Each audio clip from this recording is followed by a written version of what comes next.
Arpo was a robot, a tough robot. He worked for the army. Arpo was an army commando robot. He could lift heavy things, he could shoot lasers, he could even fly. Arpo was very good at his job. One day Arpo got a new mission. He was excited. He thought it would be another dangerous mission. Maybe he would fight bad guys, maybe he would save the world. Arpo was ready for anything, but this mission was different. It was not dangerous, it was not exciting. Arpo was being reassigned. He was going to be a housekeeper. Arpo was confused. A housekeeper? What was that? He had been built for combat, not for domestic chores. The idea of cleaning and maintaining a household was completely foreign to him. He had never even seen a vacuum cleaner, let alone used one. The concept of dusting, mopping and organizing was as alien to him as the idea of flying to the moon. He was a robot designed for battle, not for tidying up a living room. He didn't know how to clean. The sight of cleaning tools in his hands felt wrong. He was used to holding weapons, not brooms and dusters. The thought of scrubbing floors and washing windows made his circuits buzz with confusion. He had no idea where to start or what to do. Cleaning was an art he had never been programmed to understand. He didn't know how to cook. The kitchen was a battlefield of a different kind, filled with strange utensils and appliances that made no sense to him. Pots, pans and spatulas were as perplexing as any advanced weaponry. He had no recipes, no culinary skills, and no idea how to prepare a meal. The idea of cooking was as daunting as facing an enemy in combat. He only knew how to fight. Combat was his primary function, his raison d'etre. He was built to be a warrior, to protect and to serve in the battlefield. His programming was filled with strategies, tactics, and combat maneuvers. He was a machine of war, not a domestic helper. The idea of fighting was ingrained in his circuits, and anything else felt unnatural. Arpo didn't want to be a housekeeper. The very thought of it made him feel out of place. He was determined to reject this new role. He pushed away the cleaning tools with a sense of defiance. He wanted to stay true to his original purpose, to be the warrior he was designed to be. The idea of becoming a housekeeper felt like a demotion, a step down from his true calling. He wanted to be an army commando robot. That was his dream, his aspiration. He envisioned himself in military gear, leading missions and protecting the innocent. The thrill of battle, the honor of serving, that was what he longed for. The idea of being a commando filled him with a sense of pride and purpose. He couldn't imagine himself doing anything else. Arpo's boss told him to go to a house. The orders were clear, and he had no choice but to follow them. He was programmed to obey, even if the orders didn't make sense to him. The idea of being reassigned to a domestic role was baffling, but he had to comply. His boss's instructions were absolute, and he had to carry them out no matter how strange they seemed. The house belonged to the DiLovely family. It was a cozy suburban home, a stark contrast to the battlefields he was used to. The peaceful surroundings and the warm atmosphere were unfamiliar to him. He had always been in harsh environments, and this serene setting felt out of place. The DiLovely family seemed like a nice, ordinary family, but to Arpo, they were a new mission, a new challenge. Arpo was going to be their new housekeeper. The realization hit him hard. He was stepping into a role he had never imagined for himself. The doorway of the house felt like the entrance to a new world, one filled with unknown tasks and responsibilities. He was about to embark on a journey that was completely different from anything he had ever experienced. He was also going to be their new nanny. Arpo was shocked. The idea of taking care of children was even more bewildering than cleaning and cooking. He had no experience with babies, no knowledge of how to care for them. The sight of baby items in his hands made him feel even more out of place. He was a warrior, not a caregiver. He had never taken care of kids before. The thought of being responsible for young lives was daunting. He had faced enemies on the battlefield, but this was a different kind of challenge. Children were unpredictable, fragile, and required constant attention. He had no idea how to interact with them, how to keep them safe and happy. The prospect of being a nanny was overwhelming. He didn't know anything about babies. Diapers, baby bottles, pacifiers, these were all foreign objects to him. He'd had no idea how to use them, what they were for, or how to handle them. The world of babies was a mystery, filled with items and tasks that made no sense to him. He felt completely unprepared for this new role. How could he be a nanny? Arpo was scared. The fear of failing, of not being able to fulfill his new duties, weighed heavily on him. He was used to being confident, to knowing exactly what to do, but now he felt lost and unsure. The nursery, with its soft colors and baby toys, felt like a battlefield of a different kind. He was nervous, anxious about what lay ahead. He didn't think he could do it. The weight of his new responsibilities felt overwhelming. He doubted his abilities, questioned his purpose. The idea of being a housekeeper and a nanny seemed impossible. He felt defeated, unsure of how to move forward. But deep down, he knew he had to try. He had to find a way to adapt, to learn, and to succeed in this new role. Arpo went to the DiLovely house. He knocked on the door. A woman opened the door. She had blonde hair and a friendly smile. "You must be Arpo," she said. "I'm Mrs. DiLovely. Welcome to our home." Mrs. DiLovely introduced Arpo to her family.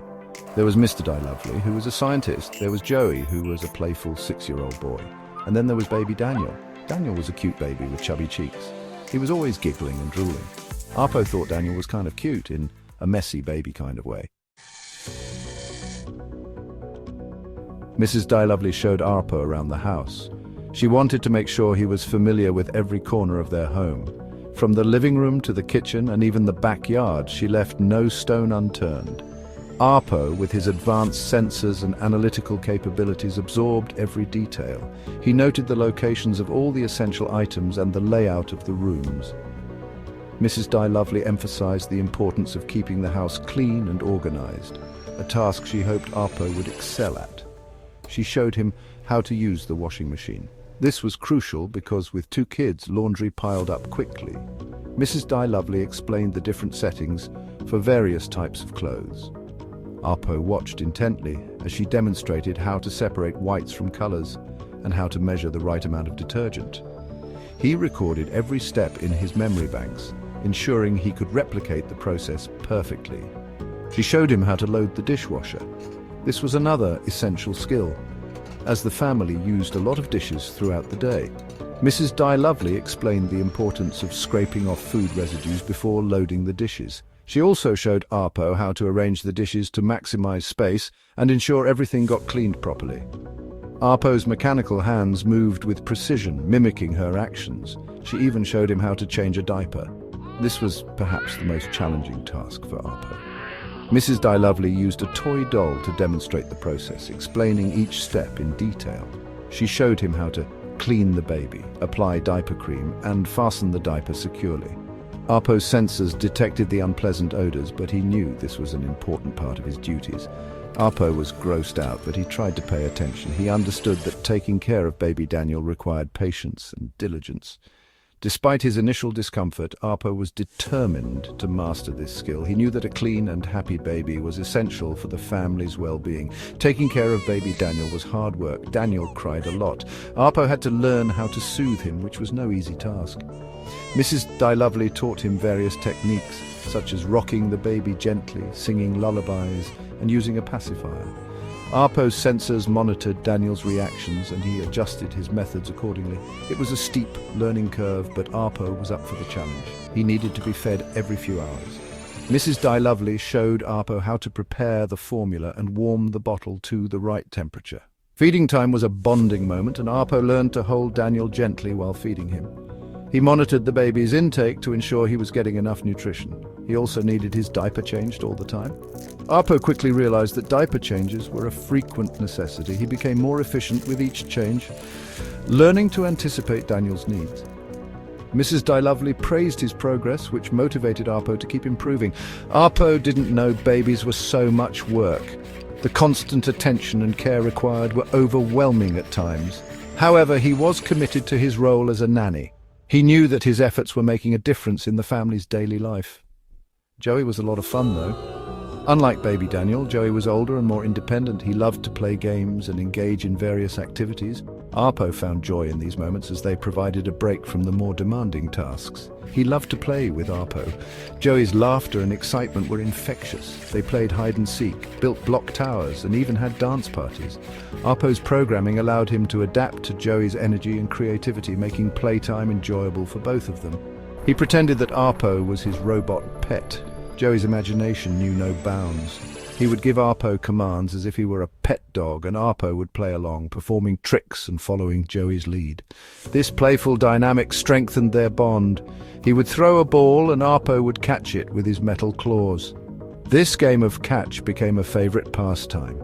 Arpo's precision and agility impressed Joey, who would cheer every time Arpo made a perfect catch. "Good robot," Joey would say. These words of praise meant a lot to Arpo. They were a sign that he was fulfilling his role and making Joey happy. Arpo's primary objective was to ensure the well-being and happiness of the children, and Joey's approval was a clear indicator of his success. Arpo liked playing with Joey.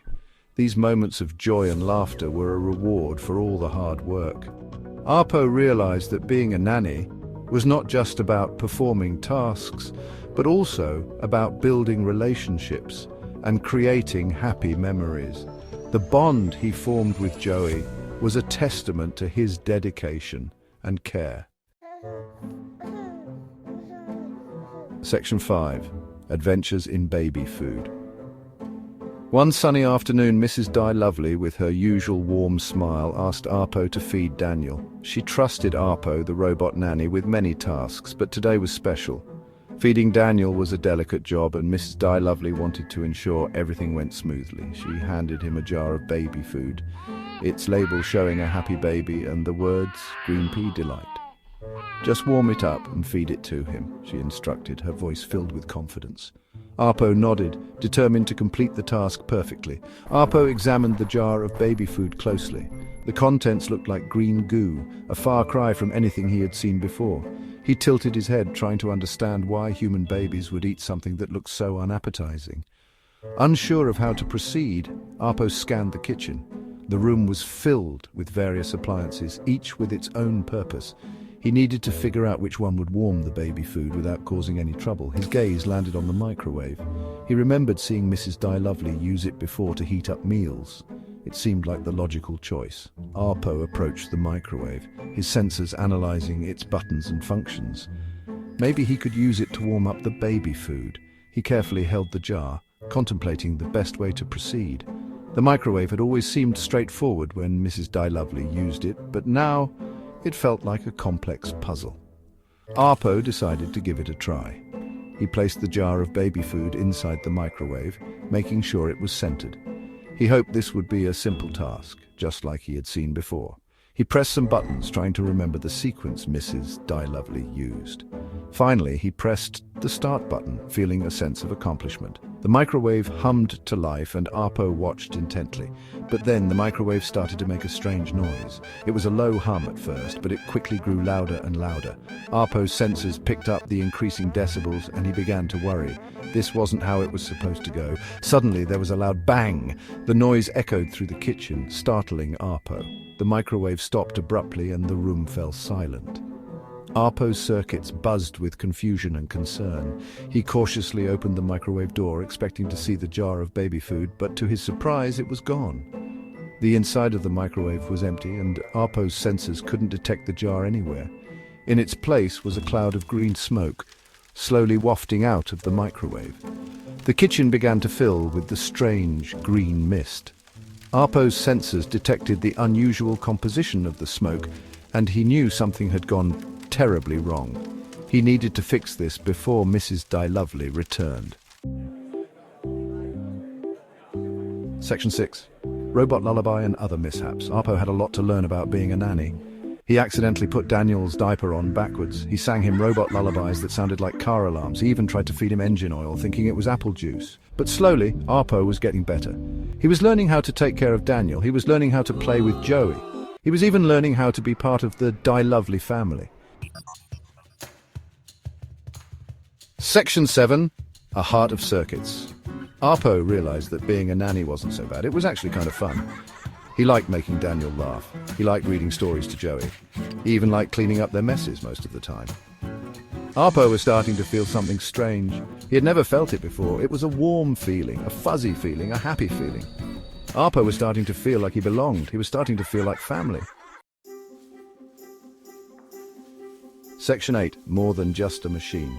Arpo wasn't just a housekeeper anymore. He wasn't just a nanny. He was part of the DiLovely family. He was their protector. He was their friend. He was their Arpo. And even though he was just a robot, Arpo had a heart. A heart made of circuits and wires, but a heart nonetheless.